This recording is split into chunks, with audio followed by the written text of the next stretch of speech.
Do'stlar, qaranglar, juda qiziqarli kamera kelgan.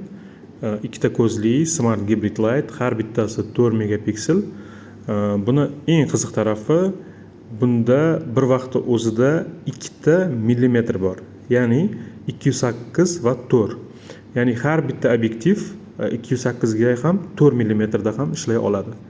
U bizga nima beradi? Aytaylik, buni siz 208 ga qo'yib qo'yasiz, buni 4 mm qo'yib qo'yasiz yoki teskarisi. Buni 208, buni 4 mm ga o'zgartirib qo'yasiz.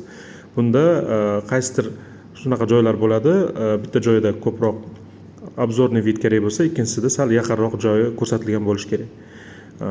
Buni kelajakda yana har xil funksiyalar chiqish, har xil variantlar chiqishi kutilyapti. Ya'ni 208 plus 6 yoki har xil.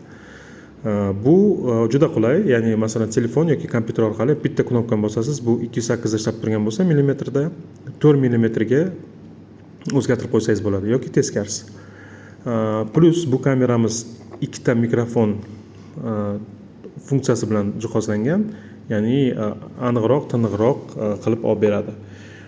Полностью металлический korpus. Mana dizayn ham juda qiziqarli dizayn.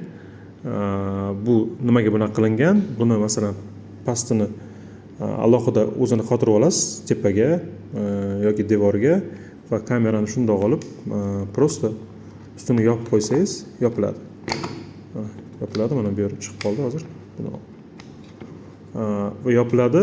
Ochganda mana ikkita knopkasi bor, qo'shimcha shu knopkasi orqali ochsangiz bo'ladi.